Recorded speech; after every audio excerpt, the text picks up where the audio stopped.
Alunos e alunas, nesta aula, nós vamos desenvolver agora a temática sobre os aspectos gerais da administração. Quando nós falamos sobre a administração na escola, o que precisamos ter em mente? Nós precisamos ter em mente que o atual processo de administração escolar nada mais é do que o desenvolvimento histórico de uma ciência denominada administração, né? É possível dizer que a administração ela é uma necessidade humana. Desde os povos os mais antigos, as civilizações as mais antigas, nós percebemos que os processos administrativos lá estavam, não enquanto ciência, mas enquanto conhecimento intuitivo, enquanto conhecimento necessário para melhor se desenvolver as estruturas políticas e econômicas do mundo daquela época. Aí nós vamos ver o Código de Hammurabi, nós vamos ver o Egito, tudo aquilo que ainda hoje nós conhecemos do Egito, nas pirâmides, certo? Quando nós lemos as histórias do Império Grego, do Império Romano, todas essas histórias apontam para a realidade necessária de que estes povos eles possuíam sistemas administrativos.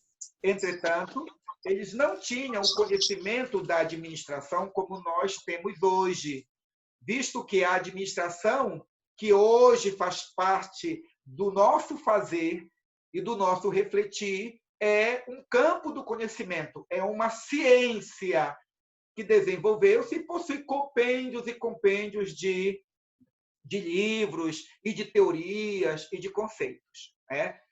Então, nesse desenvolvimento histórico da administração, nós podemos elencar pelo menos 4 grandes pensadores que deram aquele pontapé inicial para o desenvolvimento da administração enquanto ciência. Se nós olharmos atentamente para cada um deles, né, para o pensamento deles, nós vamos perceber que ainda hoje eles se fazem presentes. Não existe a negação absoluta deles, mas existe tão somente a afirmação de cada um dos princípios, considerando que cada um deu uma contribuição importante para nós entendermos quais são os elementos pertinentes a toda e qualquer boa gestão, quer sejam das coisas públicas como das coisas privadas, e também quer sejam de questões relacionadas à indústria e ao comércio, como também à escola ou espaços educativos, né? Então, vamos lá. Primeiro teórico, Taylor, ele primeiramente ele afirmou a necessidade de se eliminar o desperdício. Vamos lembrar que, nesta época, né, o que é que nós temos? Que o mundo estava passando por um processo rápido, acelerado de transformações na parte industrial, na parte econômica, e isto levou com que Taylor percebesse que era preciso diminuir o desperdício da indústria que estava iniciando. Então, ele disse, é preciso, então, planejar, é preciso ter um caráter científico nas atividades produtivas humanas. Nesse sentido, ele disse, é preciso, então, cuidar da produção, então, tendo planejamento, padronização, estabelecendo controle e estabelecendo até uma remuneração para as pessoas que estão trabalhando, né? Então, estes elementos aí eram elementos extremamente novos para uma sociedade que estava saindo de uma condição, podemos assim dizer, historicamente, relativamente do feudalismo, né, poucos séculos atrás, certo? E de uma produção humana manufatureira, onde apenas poucas pessoas trabalhavam e com poucos produtos. Agora a indústria trabalha com toneladas, com milhares de produtos a serem feitos e por centenas de pessoas trabalhando ao mesmo tempo. E então, Taylor, olhando para toda essa realidade, ele disse, é preciso planejar, é preciso padronizar, é preciso controlar, é preciso remunerar. Após isso, veio Fayol. Fayol ele não negou esses elementos, mas ele colocou a necessidade de uma administração planejada, comandada, organizada, coordenada. E nessa ideia, Fayol ele apresentou que o homem, que era preciso uma pessoa exatamente para fazer todo este processo, contribuindo assim para a maior eficácia do trabalho que estava sendo realizado. Quando Max Weber ele traz a sua teoria, a teoria weberiana ela aponta para a ideia de que era preciso criar uma burocracia. E você poderia perguntar, professor, o que seria a burocracia? A burocracia, para Weber, significa que era preciso criar uma estrutura organizacional, estabelecendo pessoas para mandar e pessoas para serem mandadas. Pessoas para mandarem, né, com determinadas funções específicas, estabelecendo qual seria o trabalho a ser realizado por esta pessoa, por esta pessoa, por essa pessoa, assim, em uma cadeia de indivíduos que trabalham harmonicamente para se alcançar um objetivo específico e cada um tendo que assumir a sua responsabilidade, certo? Então, aí ele vai dizer que é preciso um sistema estruturado com poder e autoridade, certo? Ao poder e autoridade, no sentido de que cada pessoa que está trabalhando, cada pessoa é reconhecida em sua posição, em sua função para trabalhar. E cada pessoa ela tem nichos de poder diante de outras pessoas que são subalternas a elas. Ele também defendeu a importância da racionalidade para o desenvolvimento da administração. A racionalidade implica em quê? Que para ele, para se administrar algo, é preciso usar a razão humana, que é preciso usar a inteligência, que é preciso organizar as coisas metodicamente para que o trabalho realizado possa alcançar os objetivos propostos, ou seja, a eficácia. E a eficácia significa, de repente, uma maior produção, ou uma produção de qualidade, né? Independente do objetivo, ele considera que a organização é fundamental para este processo administrativo. E depois veio um homem chamado Maio, que ele vai dizer que dentro de toda essa estrutura, que é preciso um caráter científico, é preciso ser uma pessoa para administrar de uma forma científica, metódica, que é preciso criar uma estrutura organizacional para administrar. Maio vai dizer, tudo bem, tudo isso é importante, mas nós não podemos esquecer das pessoas. Nós não podemos esquecer que as pessoas elas administram e são administradas. Não podemos esquecer que essas pessoas elas são elas que executam o trabalho. E o resultado positivo depende dessas pessoas.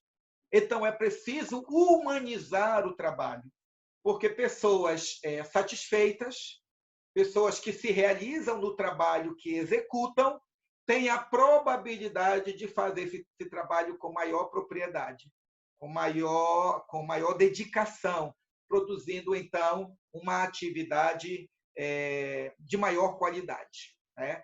E, então, dentro desses teóricos que deram as contribuições, vem o conceito de administração. O que é administrar? Bem, podemos dizer basicamente que é a utilização racional de recursos para a realização de determinados fins. A racionalização quer dizer que a pessoa ela não organiza de qualquer maneira, mas que ela planeja. A ideia de racional aí é de um planejamento sistemático. Ela não espera o amanhã para poder decidir o que vai ocorrer. Ela já está hoje pensando no amanhã, pensando nas possibilidades, nos prós e nos contras. Nos contras. A pessoa já está determinando objetivos, selecionando pessoas, organizando tudo, para poder alcançar fins. Ela considera, na administração, que para se você alcançar o fim, você tem que definir muito bem os meios, procedimentos. Os procedimentos. E aí nós temos outro conceito. O que é administração? É o processo de planejar, de organizar, de dirigir, de controlar recursos humanos, materiais, financeiros, informacionais, né? Foi acrescido aí, informacionais, visando a realização de objetivos, né?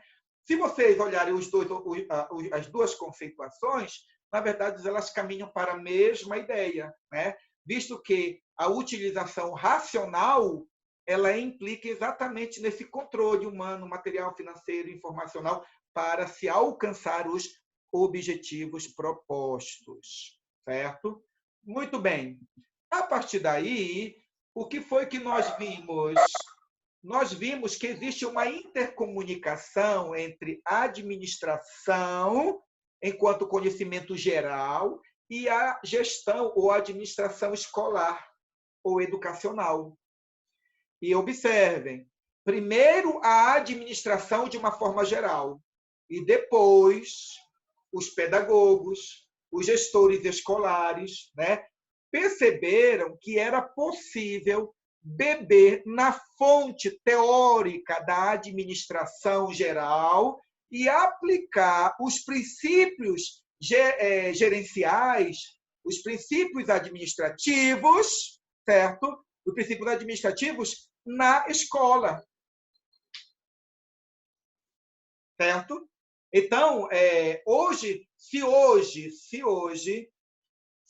nós temos a gestão escolar, essa disciplina, que tenta, pelo menos, dar alguma baliza mestra conceitual para preparar um pouco vocês para a gestão escolar, isso se dá porque previamente nós tivemos o desenvolvimento da administração em outros âmbitos, do comércio, das indústrias e assim por diante. Muito bem. Então, quando nós estudamos a história, certo? Nós percebemos que o sistema educacional aponta para pelo menos 3 realidades. Preste atenção. Primeira questão. As propostas educacionais elas sempre foram elaboradas, segundo a autora, em função dos contextos econômicos e sociais, de tal forma que contemple as elites privilegiadas. Observem. Segundo a nossa autora, a história da gestão na educação é a história da gestão na qual os gestores eles tiveram mais preocupação com as elites do que com as classes populares. Aqueles que administraram os sistemas, observem, os sistemas educacionais e aqueles que tiveram a tarefa de gerir as unidades escolares, essas pessoas elas não estavam necessariamente preocupadas com o setor, com as pessoas comuns. Elas estavam mais preocupadas em cumprir a meta do sistema educacional, que, na opinião do autor, é um sistema educacional de característica elitista. Primeira questão, certo? E isso tem a ver com o gestor? Tem. Claro que tem. E tem a ver com você, meu aluno, minha aluna do curso de pedagogia. Porque a reprodução desse sistema depende da sua ação pós-formação no curso de pedagogia. Segunda característica, o autor fazendo uma narrativa, uma análise da história do sistema educacional do Brasil. Ele vai dizer, neste contexto, o aluno não foi considerado nas propostas indicadas. Ou seja, ele considera que o sistema educacional ele ofereceu um sistema educativo não adequado às necessidades dos alunos. Havia um distanciamento do conteúdo, dos objetivos didáticos, das metodologias, certo? É claro que nós não vamos afirmar de uma forma categórica que foi assim, de uma forma total, que seria um absurdo afirmar isso, né? Essa generalização. Mas nós temos que admitir, como por verdade, que os sistemas educacionais, muitas vezes, estão distantes da realidade social, econômica, cultural dos alunos. Os próprios livros didáticos, muitas vezes, apontam assim. né?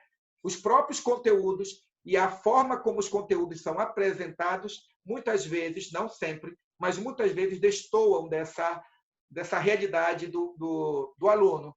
E nessa realidade está o diretor, o gestor, que está administrando isso. E muitas vezes, segundo o nosso texto, o gestor ele dá a anuência a esse processo, porque ele não utiliza da sua autoridade como gestor para mudar essa realidade. E aí é que esse assunto ele se imbrica com a função do gestor. É como se o texto dissesse: as estruturas administrativas foram elitistas e o gestor ele mantinha essa estrutura. Segundo ponto, a educação ela não estava de acordo com a realidade do aluno e o gestor concordava com isso, não mudava essa realidade. Por fim, a terceira questão diz assim: as provas visavam a conservação das estruturas, as propostas não visavam ou não visam a conservação das estruturas da sociedade.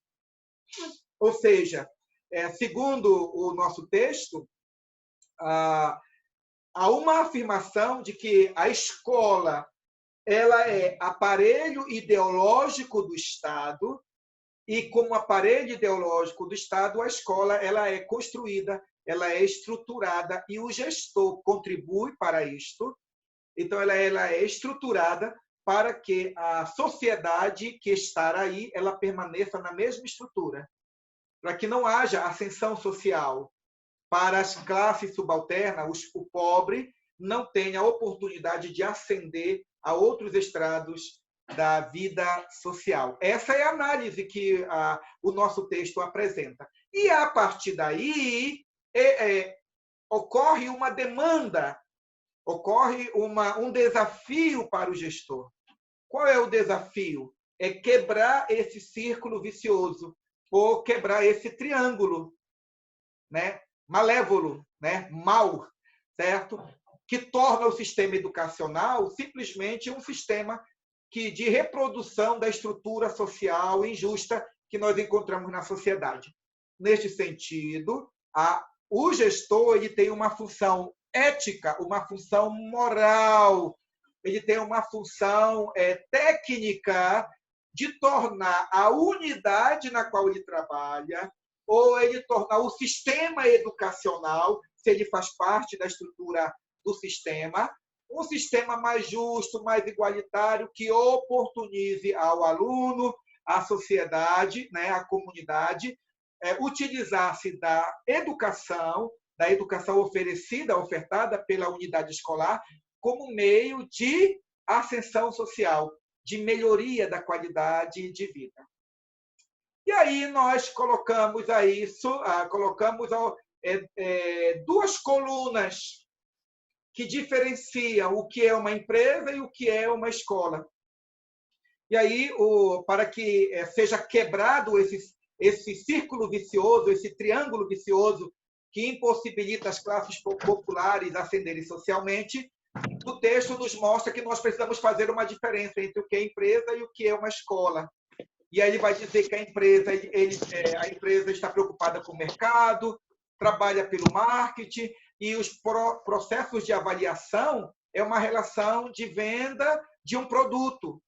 E que quando o gestor ele vai gerir uma escola, ele precisa, para poder oferecer esse sistema educacional revolucionário que possibilite a criança ascender socialmente, esse gestor ele precisa olhar os alunos não como matéria-prima, não os professores não como máquinas, mas ele precisa ver o aluno como ser humano, o professor como seu colega de trabalho, como outro ser humano igual a ele, que possui demandas, que possui necessidades, que possui angústias, que possui características sociais, econômicas, religiosas, que interferem no processo educativo, e que para essa escola ser uma melhor escola e oportunizar desenvolvimento para o aluno, certo?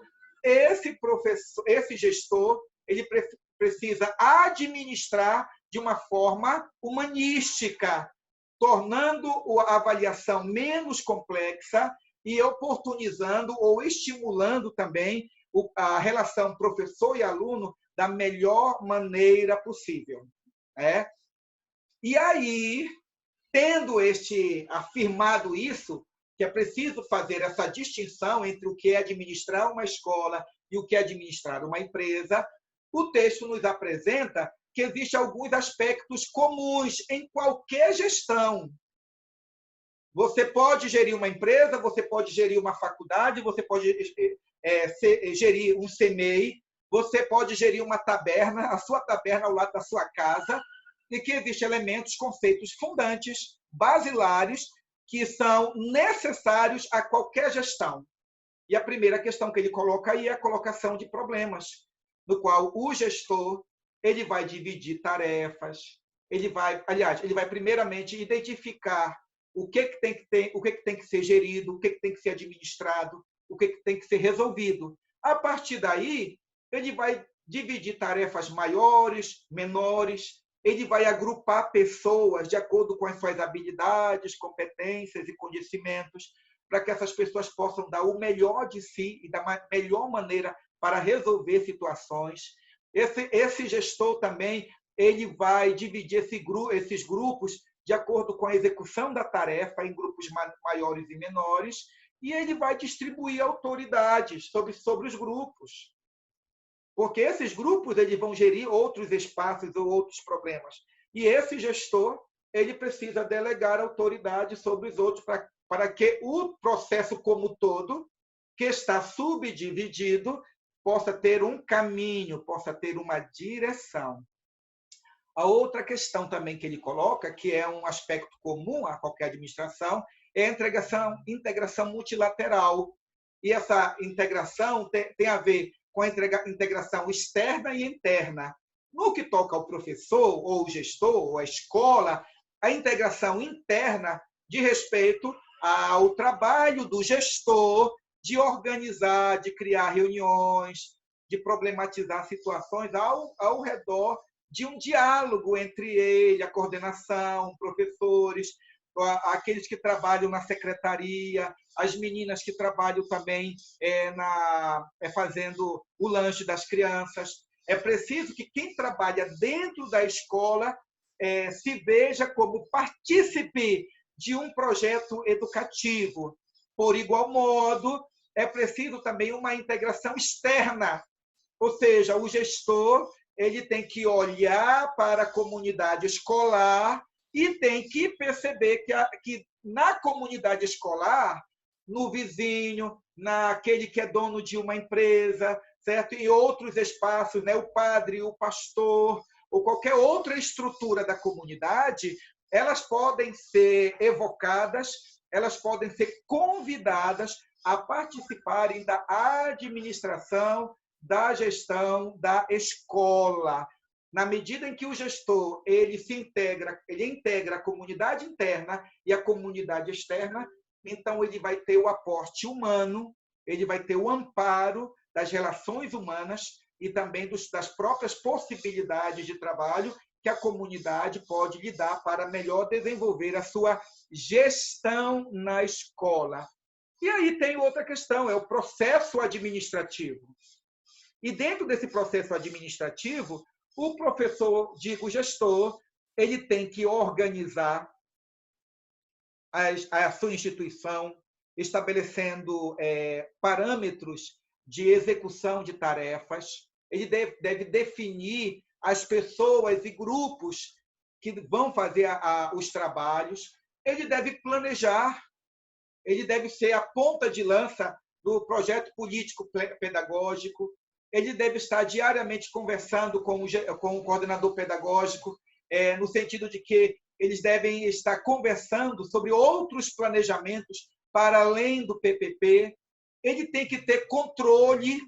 Esse controle tem a ver exatamente com processos avaliativos para saber se a escola está ou não alcançando aquela qualidade educacional que ele, como diretor, pretende, visto que, no meu entendimento, a primeira pessoa que deve sonhar com uma qualidade de aula, uma qualidade da educação na escola, a primeira pessoa se pudéssemos enumerar, é o diretor, é o gestor.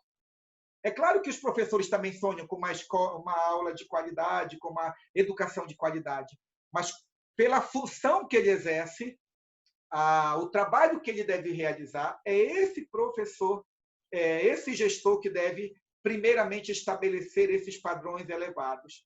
E depois nós temos a implementação.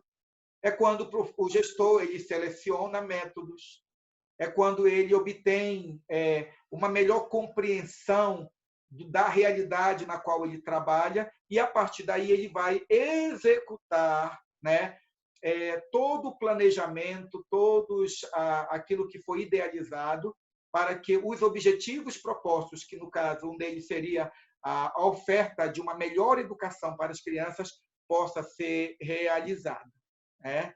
E a partir daí, então, nós percebemos como a gestão educacional ela bebeu na fonte da gestão, da administração, em termos gerais, né, enquanto ciência, e existe uma especificidade da gestão dentro do âmbito escolar ou dos sistemas educacionais.